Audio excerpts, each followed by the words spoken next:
Good evening. We start with apologies for absence. Any apologies? Yes, Councillor Pryor.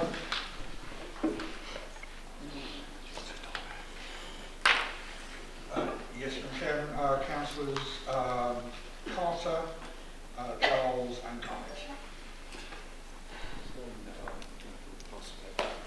Any more absences? Right, thank you.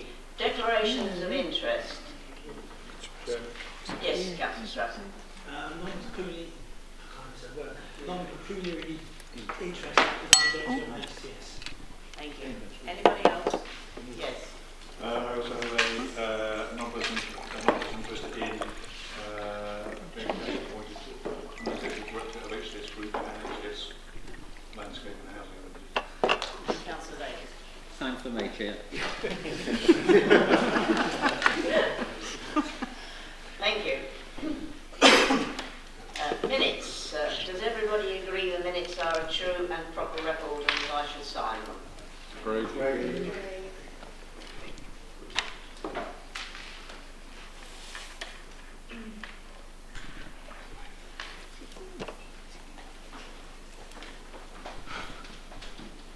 Communications from the chairman. I've only been to 6 events since the last council, due largely to Christmas and the New Year. But I would like to remind members of the quiz, the interdepartmental quiz, on the 28th of February, and the golf day on the 3rd of March, and I hope lots of you will support both events. Moving on, petitions from the public that are none, questions from the public none, questions from councillors none, motions from councillors none, reference to the Cabinet and Committee, reference from the Licensing Committee, and I believe Councillor Holcombe, you're moving that. Yes, I'm opposed as Chair, and yes, and I move that. Licensing Committee, and I believe Councillor Holcombe, you're moving that. Yes, I'm opposed as Chair, and yes, and I move that. Thank you. Seconded? Councillor Strack. Thank you.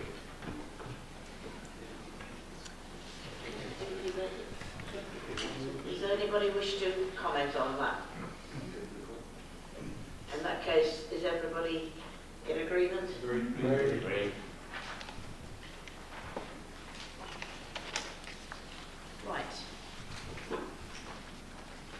It is proposed to take the next items B to H en bloc for discussion, but we will vote individually on them when we come to the vote.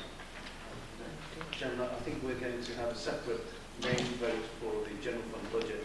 The others will be taken en bloc as Thank you.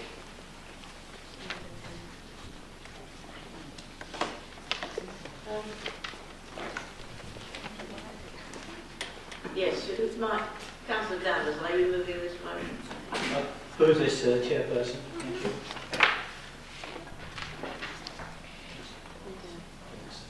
Yes, are you moving? So moved, Chair. Yes. Thank you. Second. And I would think you have put the deadline.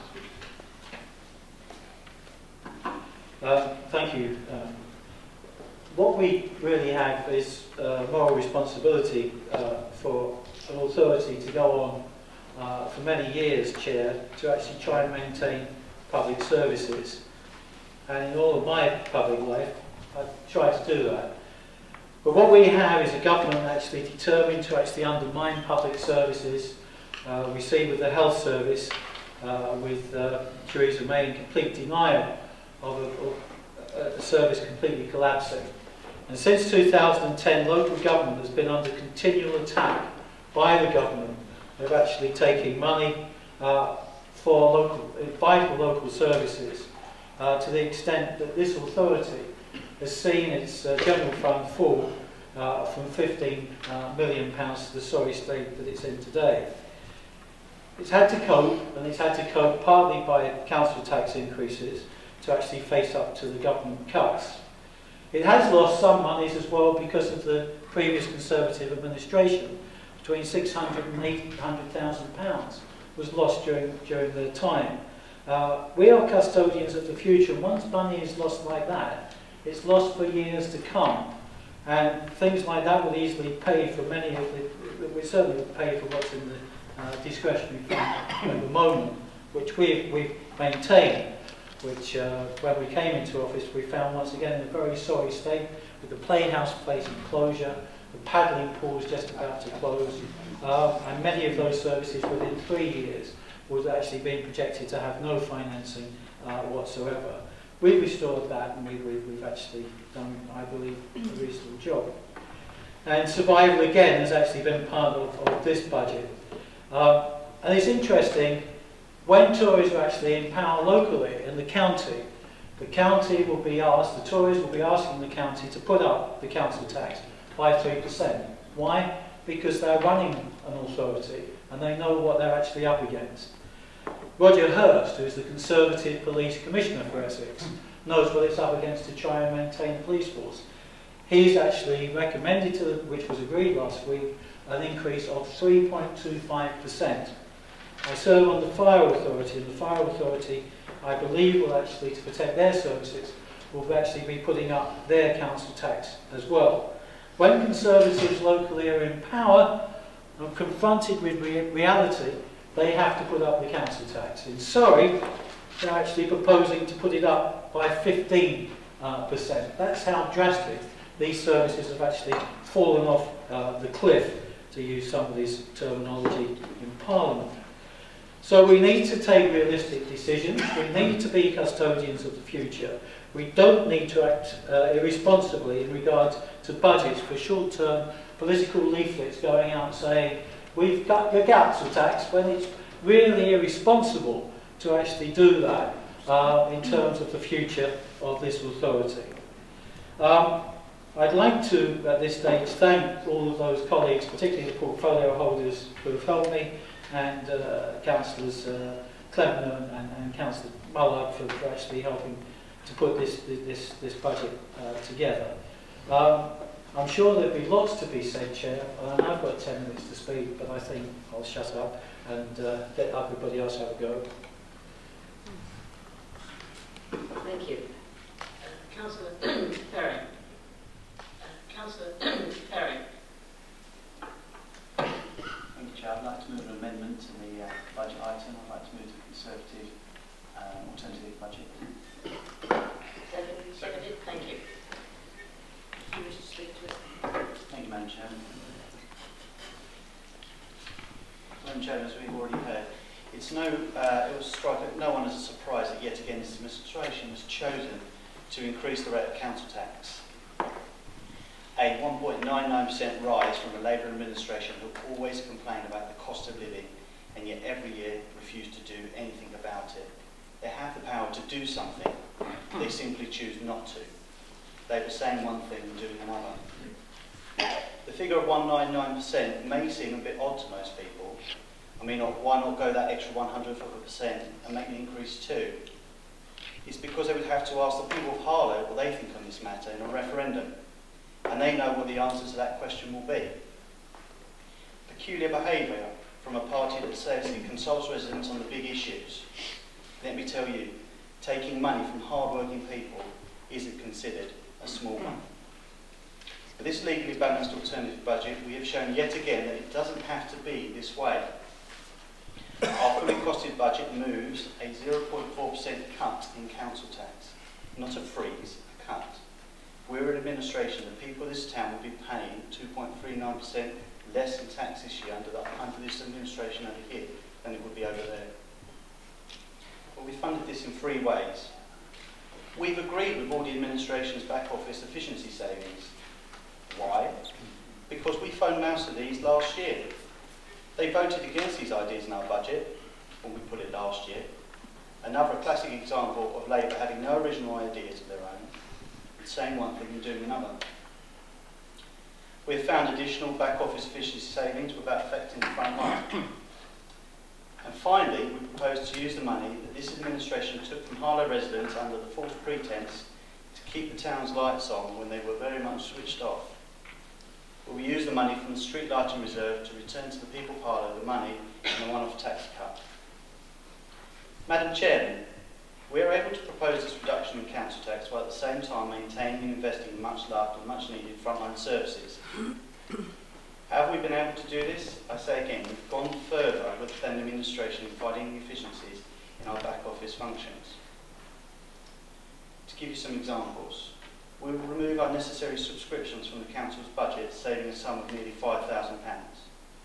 We would reduce the amount spent on advertising internal services and stationery by approximately £2,500. We would push ahead with the council's digital agenda and mothball the council's in-house graphic service, an idea we've put forward a number of times in an attempt to finish the job that Labour has still so far unsuccessfully been able to do, moving to a paperless council. Reforming this area would net this council a gross saving of approximately £80,000.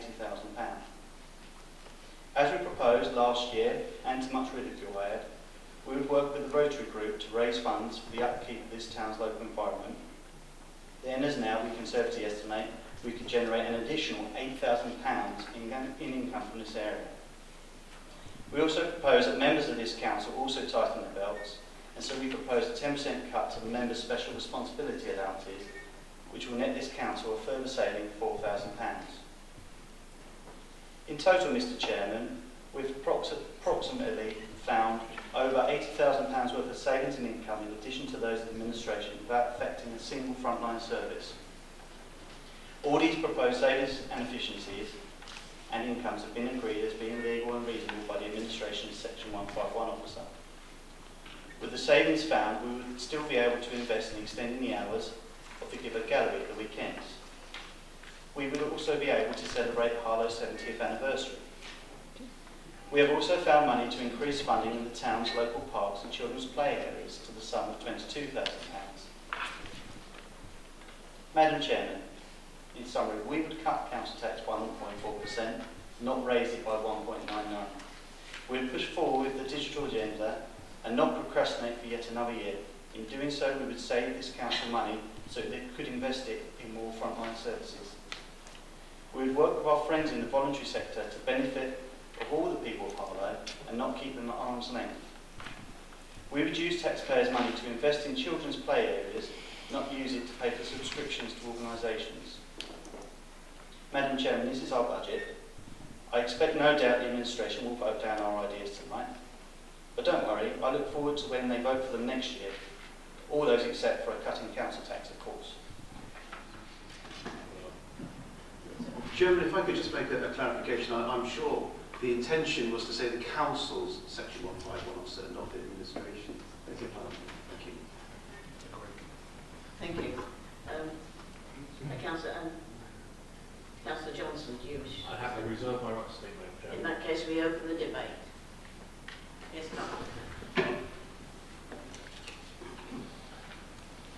Chair, I think this is the fifth alternative budget I've heard in this chamber, and there are some common themes running through them. I think the one they did about 2 or 3 years ago I described not so much an alternative budget, but an alternative set of unsustainable assumptions. And I think what President Trump's press officer would describe as alternative facts. They make up things like we're going to generate tens of thousands of pounds from roundabouts or collecting trolleys and finding supermarkets. But they seem to have moved on from alternative facts to alternative reality. So they cite the council tax cut, a measure more designed for a headline and political leaflet than sustainable finances. They paint it as a decrease in this year, but the impact is cumulative. So if it had taken every one of their recommendations over the last 5 alternative budgets that I've heard in this chamber, we would be £600,000 worse off, including this year. And by the end of the period covering the mid-term financial strategy, that would be well over £1 million. So where are they going to find another £1 million over the next 4 years? Is it, like they did last time when they were in power, only provide 1 year's funding for the Playhouse or Pets Corner? So while I don't raise council tax lightly, it is important that we get a sustainable budget. Not sustainable just for this year, not just for a headline in a newspaper or a political leaflet, but sustainable going forward. Once again, they've done miscellaneous raiding of reserves. They've raided the streetlight reserve when this is about making sure we honour the 4-year deal that the people of Harlow asked for about keeping the streetlights on, that we provide provision for increases in energy costs. And I know that Essex County Council are talking about that increase already. They made reserves for reprographics as they did last year. Absolutely, we are going to get down the reprographic bill, which we have actually done in this budget, but without sort of just terminating contracts early and throwing money out of reserves in it. There's an increase in children's playgrounds. Well, of course, they would know that would come out of the capital budget, not the general fund. There's no need to make general fund provision. We've already have in mind improvements in the play area in the market square, and that's within existing budgets. So in summary, the opposition have tried to put this alternative realities, alternative facts, to try and present this headline in a political leaflet. What I'm determined to do is to make sure in uncertain times, with increasing cuts from central government, with uncertainty about business rate retention, with uncertainty about new homes bonus, that we arrive at, and we'll talk about this when we get to the November debate, a sustainable budget for the long term. Thank you, Chair. Thank you.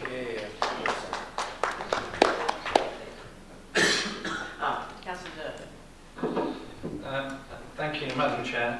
I only rise on one particular issue, which is yet again this historical issue about the roundabouts.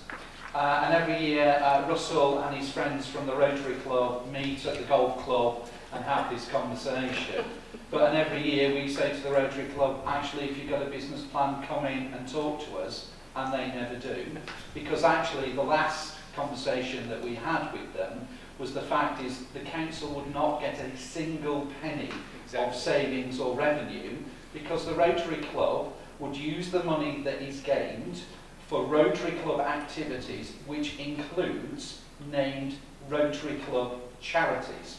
And when we asked them whether or not we could see who those charities were, or who could we influence those lists of charities, such as the Chairman's charity, we were absolutely told it would have nothing to do with us and they're not particularly interested.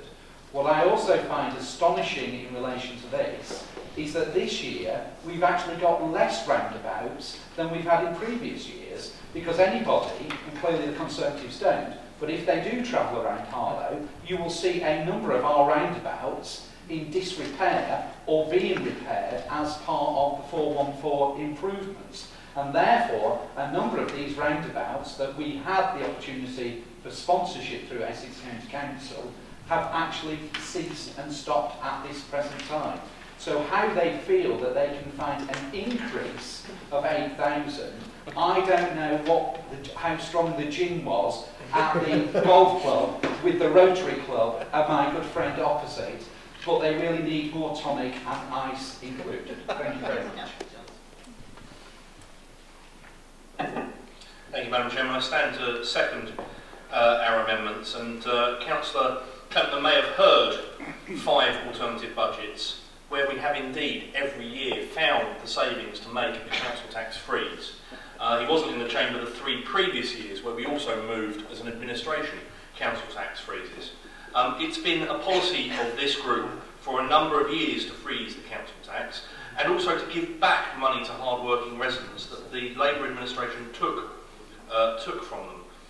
Councillor Danvers talked about the fact that there was 680k lost due to the Conservative budgets in the years that we were in control.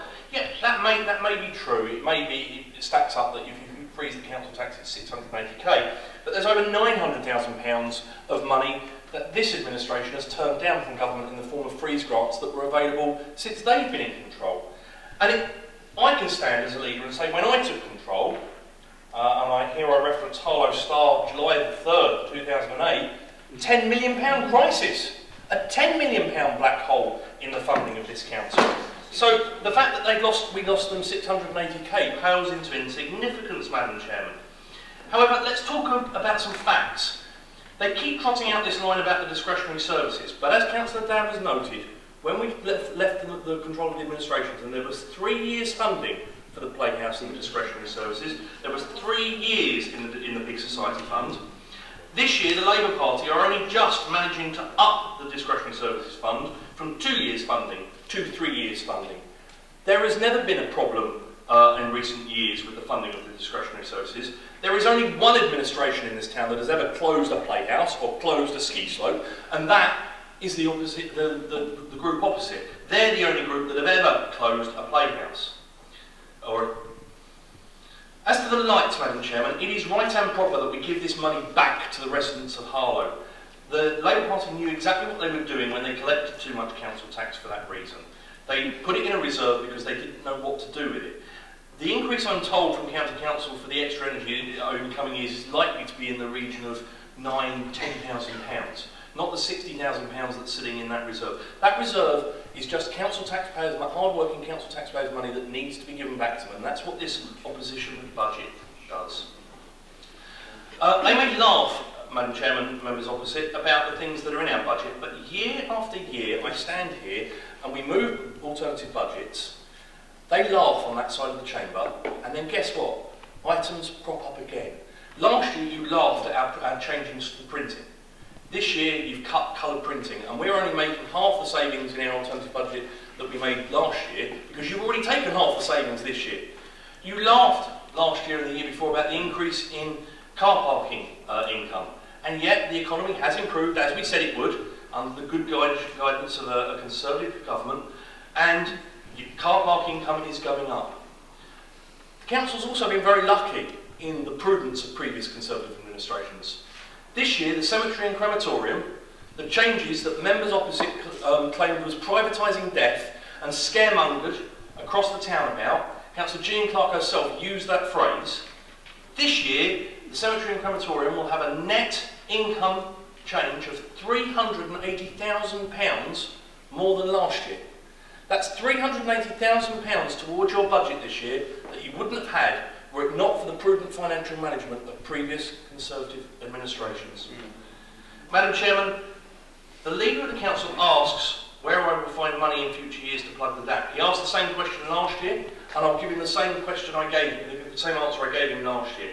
For the past 5 years, we have found the savings. I will stand on my track record and promise that I will be able to find the savings. When you look at the medium-term financial strategy, this council is turning a corner, and there isn't that much still to go in future years. I am assured that our administration in future years will be able to find those savings. It's a pity that your administration doesn't want to do that now. Councillor Mallard.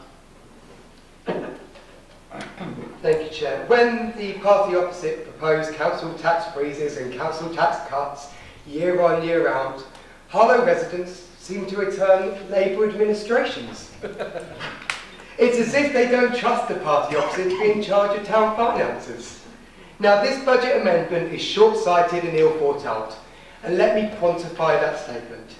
It proposes an annual income of £8,000 for a roundabout sponsorship, which last year they only suggested would generate £7,000. Now, I know inflation is on the rise, but I didn't know it hit the staggering figures of 14% yet. It's as if they're making the figures up as they go along.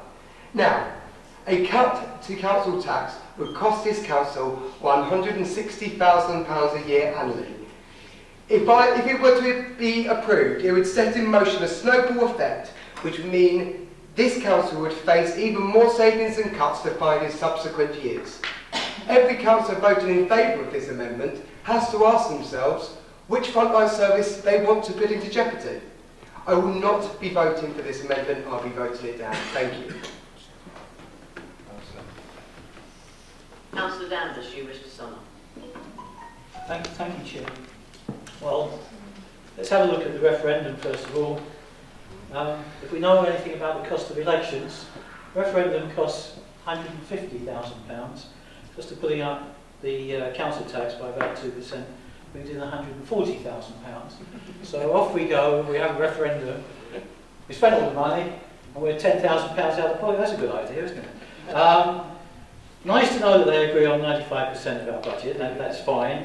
You know, it works both ways. You're actually accepting almost our entire budget in your figures. Increase in electricity. I'll let the other councillor Johnson into a bit of a secret, because we're going to have an alternative budget at Essex County Council in a couple of weeks' time, and we want all the lights in Essex to be returned on. And the officers at Essex are telling us that it no longer would be £1 million to turn it back on, but that we've got to put in our budget £1.5 million. That money is actually set aside, and somebody on this side said quite wisely, perhaps the tourists like the lights in Harlow being turned on, but they don't want to actually pay the bills to actually keep them on. So that would be a bit of a problem as well. Play areas have already been dealt with. It's in the, have a look at the capital budget. Capital budget actually takes care of our playgrounds. What we've got to bear in mind is the freeze grant that's been lost. You stop putting up the council tax. Osborne promised you some money for a couple of years. That's lost. What's the authority got to do? It's got to find that money. That's where it all adds up to. Your figures are actually, you just need to actually check your figures, because at the end of the day, they're just not they're not adding up. We've been able to actually protect a fund that under the Tory administration came to nothing within 3 years. It went off, it went down year on year on year. Museum closed, Nature Reserve closed, Pets Corner closed, Playhouse closed, and so on. After that 3 years, there was no money to actually support them. And in those terms, we've actually been able, and really starts to get into alternative facts. The Labour administration stopped the ski slope. Well, that's news to me. It used to be run by the Sports and Recreation Trust, and it was the Sports and Recreation Trust that unfortunately lost the ski slope. Harlow Council had nothing to do with the ski slope at any stage whatsoever. Perhaps if we had, perhaps things may have been different. So it actually crops up again and again. The items in the alternative budget seem to be there year on year on year. They're the same items like the roundabout, and there's a limit to how much you can actually save from the same items. So all in all, I recommend that we actually vote this amendment down. Thank you. Right, those on the amendment, all those in favour? And those against?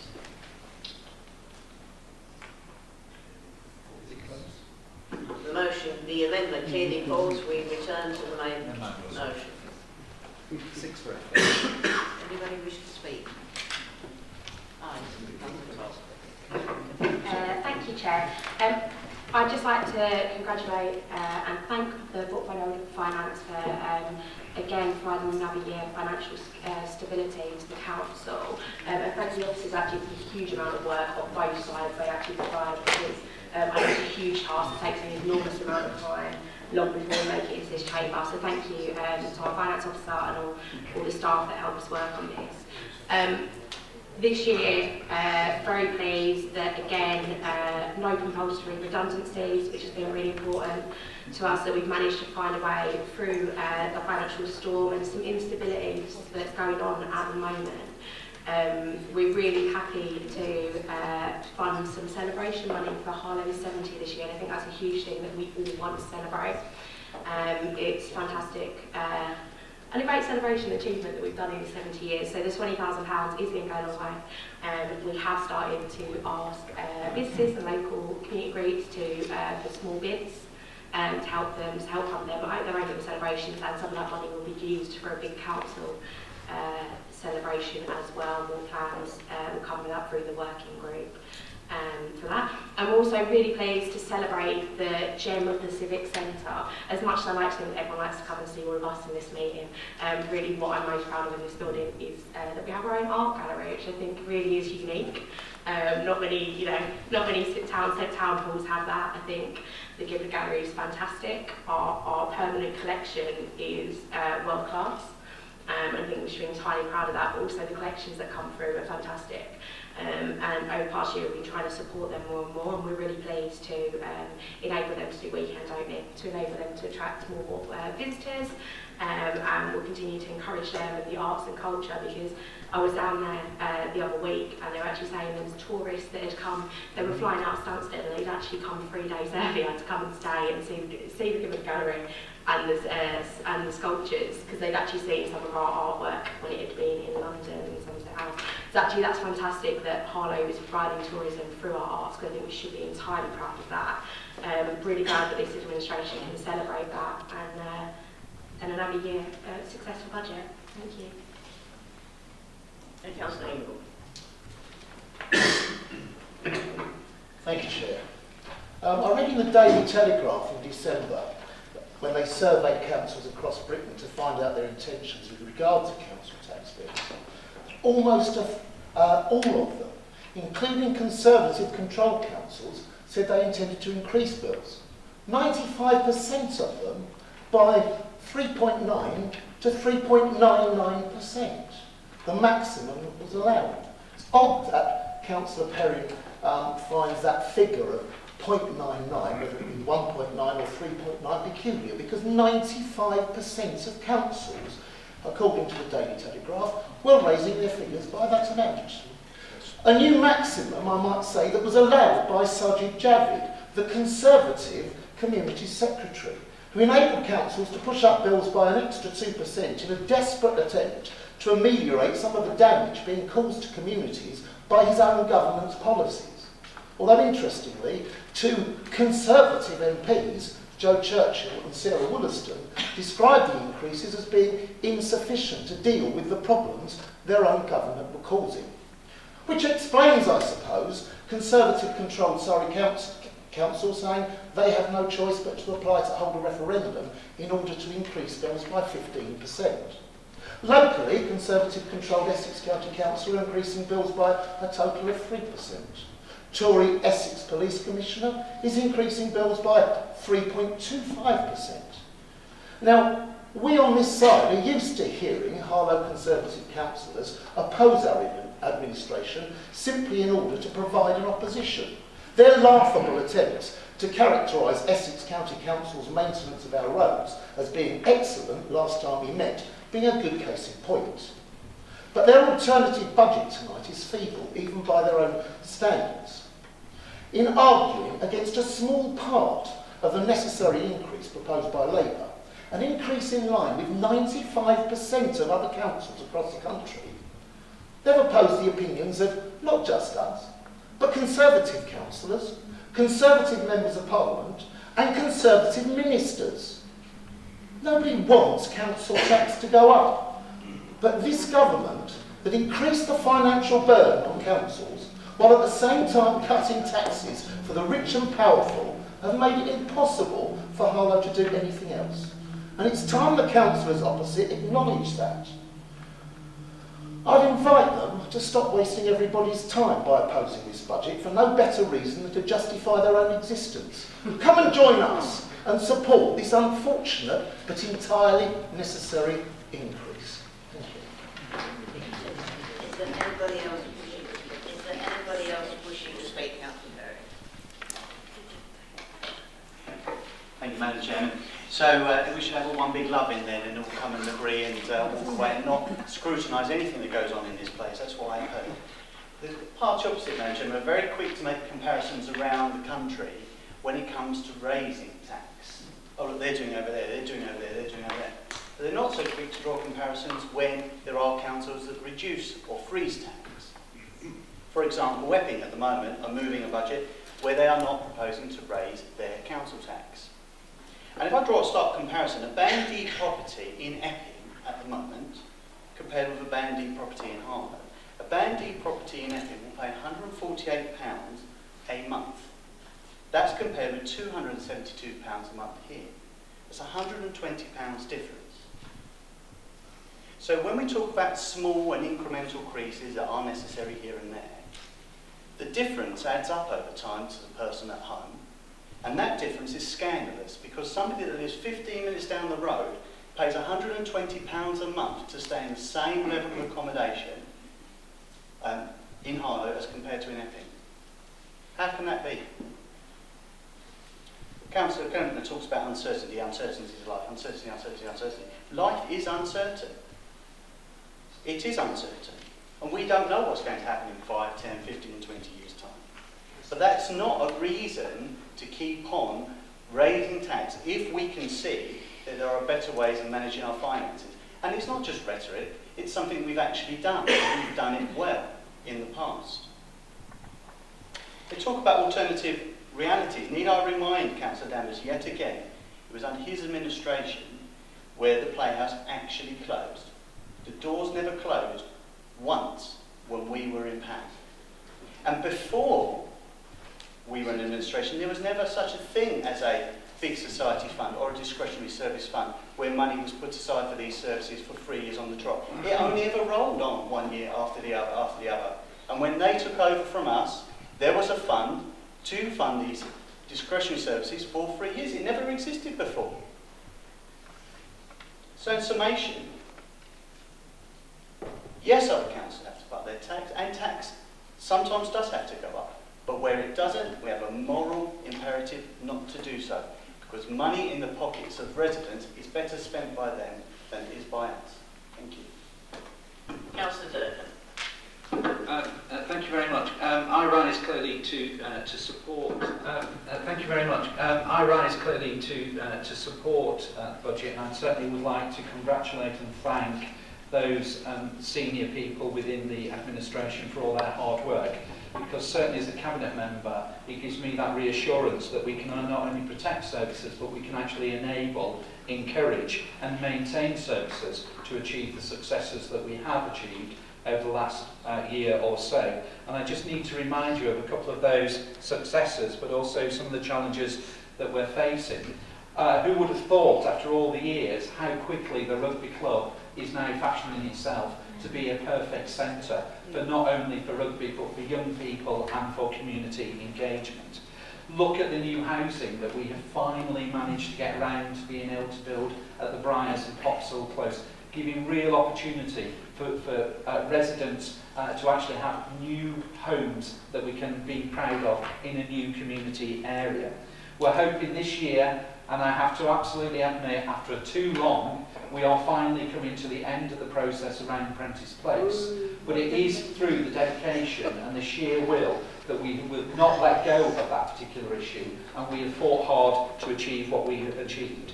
And certainly, whilst there are many challenges around the town centre, look what we were able to achieve over the Christmas period in relation, and I know people were critical about the Coca-Cola, but look at the thousands of people that actually came, stayed and actually spent money in the town centre. And that is a direct congratulations to our officers of this great council who are out there promoting us as a success place to come to. We can also look at Pets Corner and the park, rejuvenated. It is absolutely wonderful, and it's because of the hard work of a lot of people, including the volunteers, some who are in this audience tonight, who are making a true difference to our community, keeping it free at the point of delivery, open and accessible to all people about that. We're producing more jobs and more opportunities, and no such more than actually the enterprise zone. And actually, the announcement only the other day of the £33 million that we have now been able to secure for the data bank. This will make a real change. That was a game changer. I would also like to say, even though we're in opposition, I have to say some thanks to some particular individuals in this particular area. And I know that Joel Charles keeps me to account, and I class him just as a critical friend. But actually, his support and his ideas are not ignored. I would also like to pay tribute to our officers, and especially Malcolm Morley, who has sat through laborious and long enterprise board meetings that has really made a huge change and will be a lasting legacy to this particular town. And we owe him a great debt of gratitude for that. And believe it or not, my third and final one is currently the Vice Chair of Essex County Council, Kevin Bentley, who gets Harlow, who understands Harlow, and is working with us to make these stories happen. We do face many challenges, and one of the biggest challenges that we have to turn and face is the failure of Princess Alexandra Hospital. The hospital is in crisis. It has had 2 failed CQCs. It is failing in funding, it is failing in recruitment, and its site is failing. But what we shouldn't be doing is just throwing those out and criticising and saying these, even though we could make political points. What we need to do is re-establish a positive relationship with those that matter and get more community engagement to see how we can give the hand of help, to see how we can help it. A small criticism about our Member of Parliament is the fact is that he's only offering us jam tomorrow by a new hospital, but actually we need to solve the problems today. And the opportunity finally, Madam Chair, is actually, as my colleague here, is around tourism. What we know is more people are coming into Harlow for jobs and for opportunities, and we need to share the pleasure and the luxury of the area that we actually have. So I commend my colleagues and I commend this budget because it's making a difference to our community. It is giving us protection of our community and it is enabling us to move forward as a new town, as a green town, as a garden town, as our town, which we are all proud of. Thank you very much. Councillor Andrew Jones. Thank you, Madam Chairman. I'd like to ask a question to the portfolio holder of resources under section 11.14 standing orders, please. Yes, go ahead. Thank you. Could the portfolio holder tell us, over the life of the medium-term financial strategy that he's putting forward tonight, how many redundancies does he expect to make? On this particular budget, none, Chair. But there will be people invited to take early retirement. Two people will be invited to take early retirement, but they certainly would not be made compulsory redundant. Councillor Simon Carr. Thank you, Madam Chairman. Generally, there has been consensus between the parties on housing policy over the last few years, partly due to the lack of flexibility on rent through rent convergence in previous years. Also a joint desire to achieve 100% decent homes through the self-financing. We've had a few little troubles here and there, but generally it's worked well together.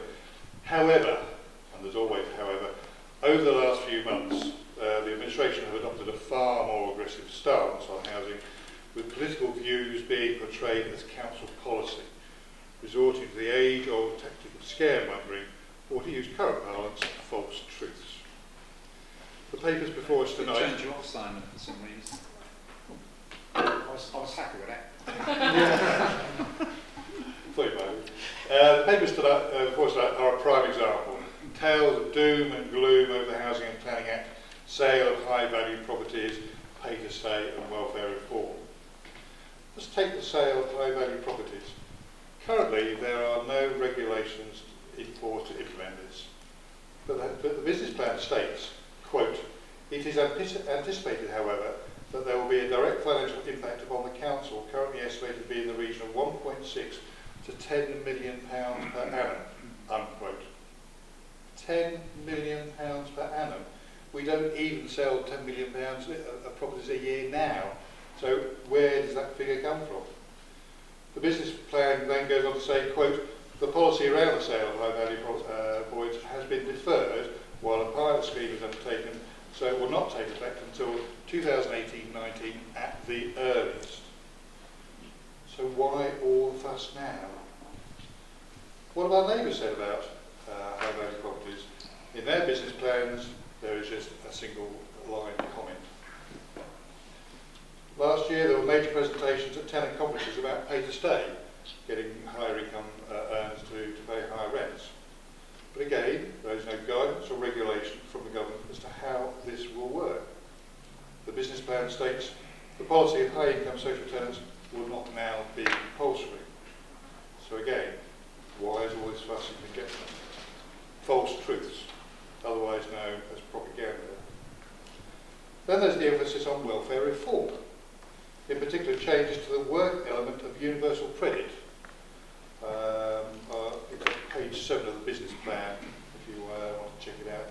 It says, and I quote, Resolution Foundation analysis shows that a worker will lose up to £2,800 a year from the cut to the work allowance.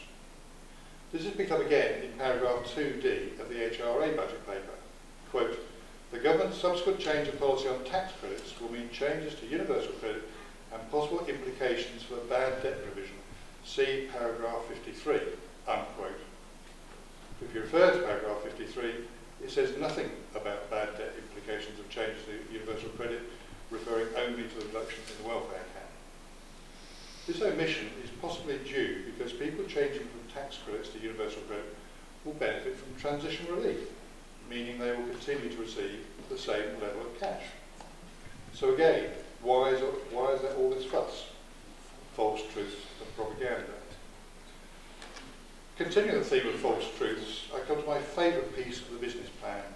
You'll find it on page 203 of the agenda. And it says, quote, new housing infrastructure fund of 2.3 billion is funded by the Northern Powerhouse Investment Fund and allocated to local government to deliver up to 100,000 new homes, unquote. And then goes on for a whole page on a similar theme. It's only a small detail, but it's patently incorrect. Not just a false truth, but an untruth. The clue is in the title, Northern Powerhouse. Unless, of course, there are secret plans to move Harlow north of Leeds. It's also curious that no other neighbouring council makes any reference at all to the Northern Powerhouse Investment Fund. I highlighted this issue twice last week, once at the Housing Standards Board and then at Cabinet. On each occasion, it was certainly defended as correct. You have 30 seconds. Good. Madam Chairman, with all these false truths and propaganda, it is clear Labour are losing the plot, unable to distinguish between fact and fiction, unable to identify key priorities, such as maintaining 100% decent home standard or tackling homelessness, neither of which appear as such in the HRA budget report. With so many errors and false truths, how can anyone take these proposals seriously? Which I suppose just about sums up Labour at the moment. All over the place with no clear direction. How can anyone take them seriously? Councillor Andrew Johnson. Thank you, Madam Chairman. It's been a very interesting night. It hasn't gone not according to the way I thought it would go. But that's what you expect in local politics. I'd like to start this part of the debate from my side in saying thank you very much on behalf of Councillor Perrin and myself to the officers that have been involved, but particularly single out Simon Freeman. It's impossible for us to do our job working on an alternative budget without his help, so thank you very much. To give a gallery, yes, absolutely. It's if there's one thing we can agree on, it's the culture and arts in this town. It was with pleasure that we named this town a sculpture town, and all the work that Councillor Livings did to bring that about. I think what the administration are doing in opening up the Civic on a Saturday morning is superb, and very, very willing to back it. Let it not be said that where there is not agreement, we don't publicly say it, and I'm very happy to do that.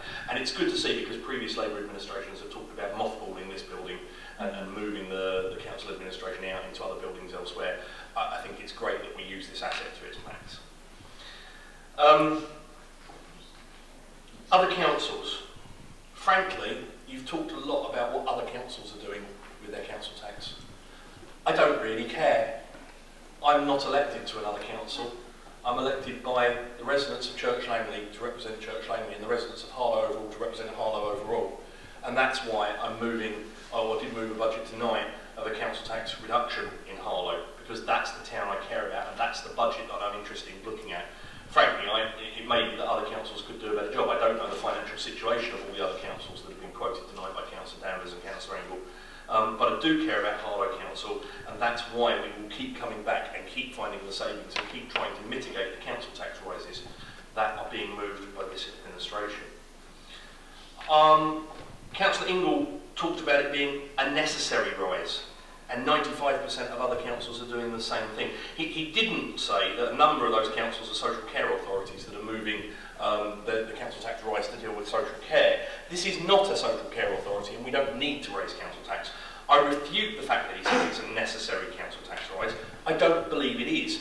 And the reason I don't believe it is we keep finding the savings year on year on year on year to mitigate a council tax rise. And in fact, as I say, we were giving money back tonight. I've heard so much thrown out, but I don't normally want to move a great deal. The reason why our alternative budget just tinkers around the edges of your budget is because every year when we move a load of savings, they get thrown back at us the following year. But I've heard so much tonight about lack of financial planning and numbers not adding up. I just want to walk you through one area of saving for the future. One area that could balance the budget going forward. One area that could deal with the criticisms that Councillor Klempner has thrown across the chamber. He says, my budget would leave us 650k worse off over the life of the medium-term financial strategy. Councillor Danvers has confirmed that over the life of the medium-term financial strategy, they don't intend to make any redundancies. And that's good, and that's something that I support. That's something that I support. Point of clarification. I said in this budget, Chair. Well, he failed to answer the question that I asked him then, which was over the life of the medium-term financial strategy, and he said that's what you get from a portfolio of resources who tells half-truths. But anyway, to get back to my point, the leader says 650k over the life of the medium-term financial strategy. Sorry, once again, is it really proper for me to actually be accused of telling half-truths? Madam Chairman, I asked a question about the life of the medium-term financial strategy. The portfolio holder for resources just said that he only gave an answer about this year's budget. Let's just move on. Okay, thank you very much, Madam Chairman. Chair, just a clarification. Thank you, Madam Chair. I'd just like to speak on some of the housing items on tonight's agenda, and certainly like to, I know I've only got 5 minutes, which is going to be quite impossible. Just go over some of the key points with the reports we've got tonight. Also speaking, as Councillor Durkin said, about some of the challenges that face us on housing, and also I'd like to address the opposition's view that we scaremonger tenants and residents in this house with some facts and some figures. Returning to the agenda item tonight, agenda item 14, the housing revenue account. We are going to deliver a sustainable HRA budget against a backdrop of an imposed 1% per annum rent reduction, and we've had to find £823,000 worth of efficiency savings. People often forget it's not just the general fund that has to find savings, the HRA has to find savings as well, which impacts this council, impacts these tenants.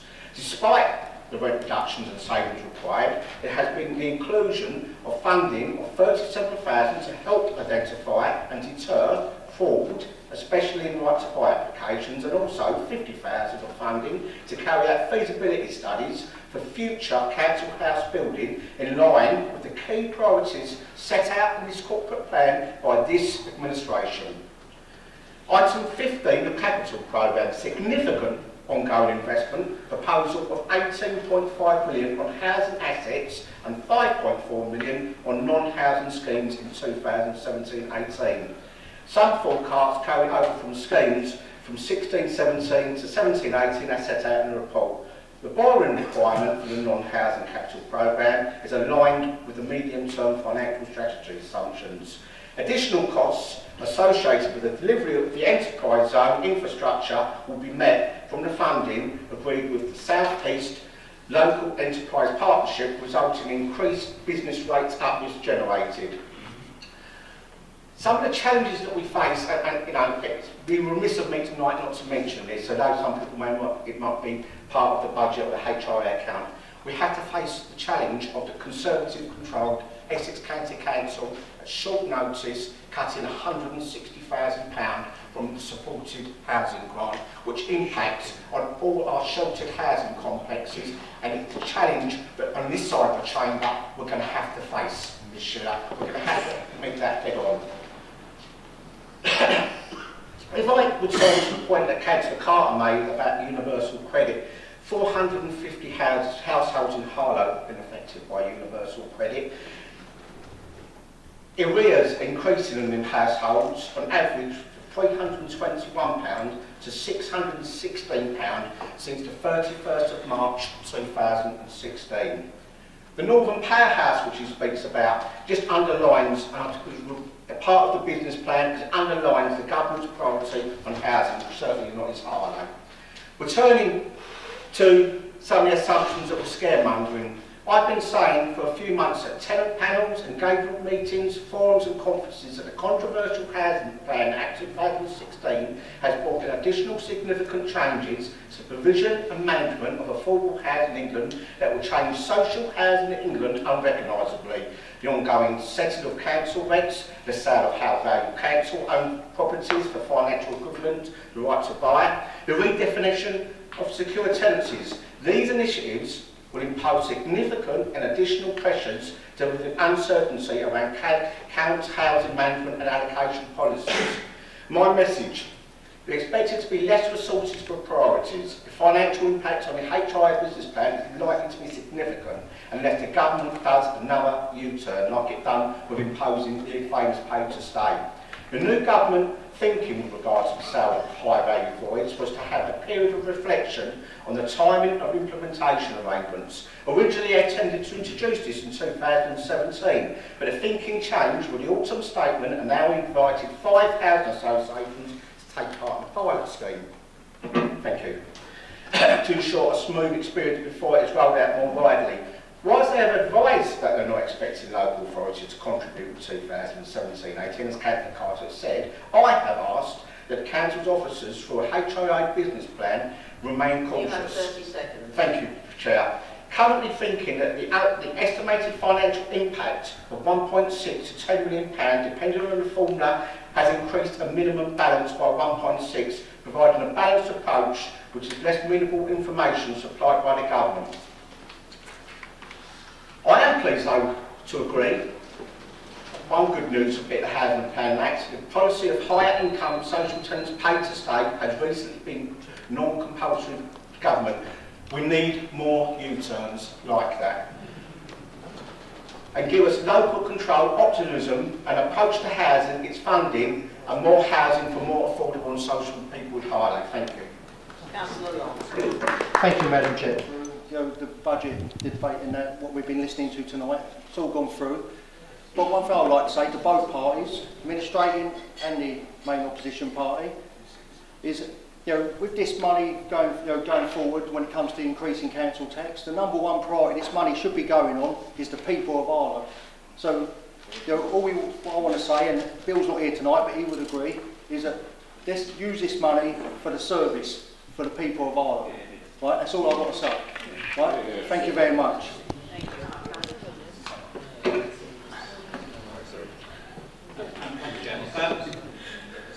This budget, as every budget by this Labour administration, is not just a budget for this year, but to provide a sustainable set of finances going forward. Councillor Perrin talked about me wittering on about uncertainties, and he seems to think it's unreasonable to make sensible provision for those uncertainties. That's why we have the reserves. So instead of raiding them willy-nilly to produce a headline, we make sure we have a provision for that uncertainty. So Councillor Johnson talked about the printing savings that we see with the copy. I had these discussions about reprographics with the Section 151 officer about 3 years ago, and we decided that instead of every year cancelling contracts early and raiding reserves, we would have a controlled wind down in reprographics. So we maintain that reserve, remain that provision for those uncertainties. Councillor Johnson also talks about they seem to find the savings every year to meet their budget freezes and cuts. Well, that's only because they're building on the sensible finances that we have. If you add up all the cumulative impact of these things, they will, as I say, have to find a significant amount of £1.5 million additional savings.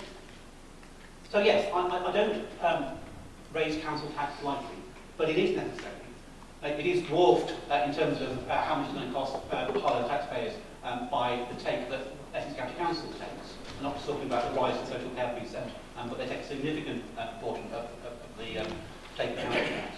But once again, this is a sensible, mature, as sustainable as is possible, given the government's continuing cuts. And I will stand by that, because that's the way we're going to maintain services that Harlow people value. Is there anybody else wishing to speak? In that case, Councillor Downs, would you like to speak? Thank you, Chair. I'll answer the three councillors opposite in turn. Why has Epping got so much money?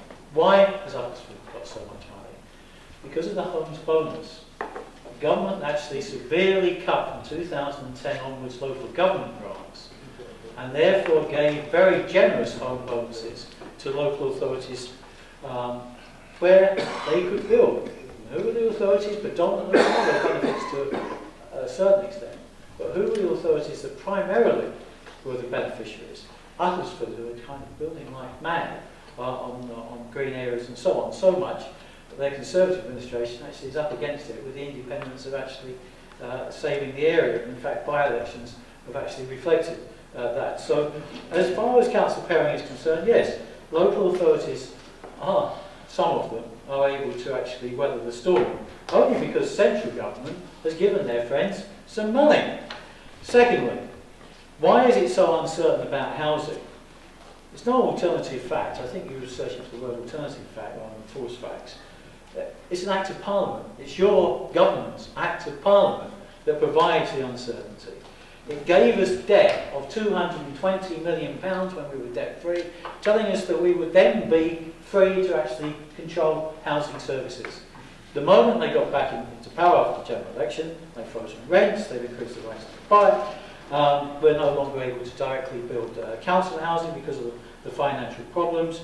And the real risk, the government used to take £15 million from this authority. Is it going to march right? We just don't know. Is it going to start doing the same?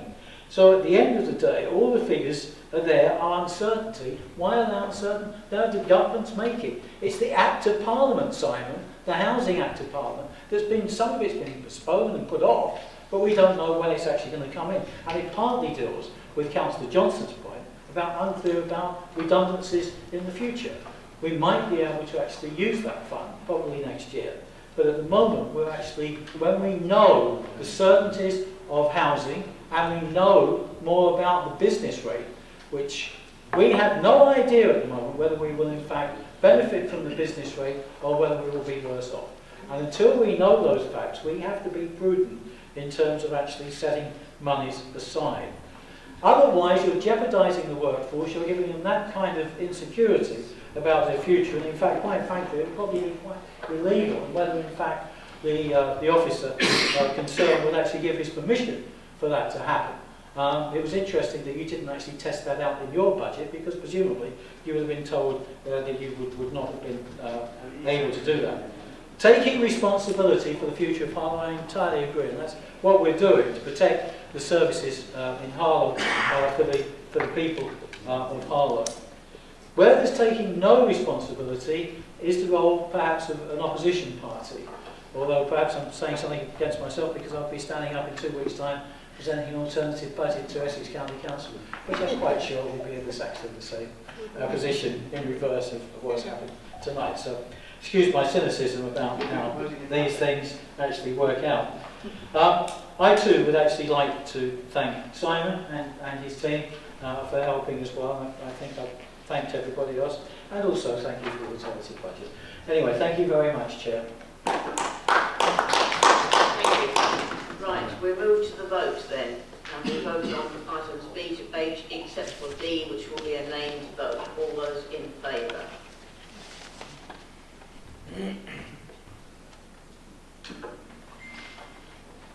And against?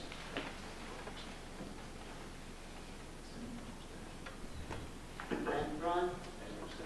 Any abstentions? Oh, one.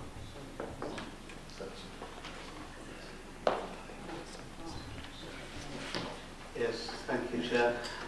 Would members say for, against, or abstain to the motion when I call their name? Councillor Beckett? For. Councillor Simon Carter? Against. Councillor Churchill? Against. Councillor Clark? For. Councillor John Klebner? For. Councillor Karen Klebner? For. Councillor Danvers? For. Councillor Davis? For. Councillor Durkin? For. Councillor Foreman? For. Councillor Hall? Against. Councillor Holcoop? For. Councillor Ingle? For. Councillor Andrew Johnson. Against an unnecessary rise. Councillor Eddie Johnson. Against. Councillor Shona Johnson. Against. Councillor Livings. Against. Councillor Long. I'm abstaining. Councillor Mullard. For. Councillor Perrin. Against. Councillor Purton. For. Councillor Shears. For. Councillor Souter. Against. Councillor Strachan. For. Councillor Stevens. For. Councillor Toll. For. Councillor Truan. For. Councillor Waite. For. Councillor Wilkinson. 4.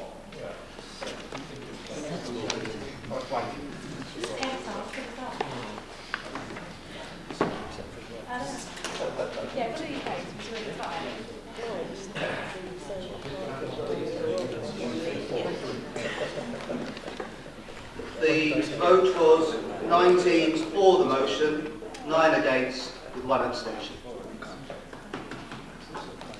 Returning to the agendas, reports from officers, there are none.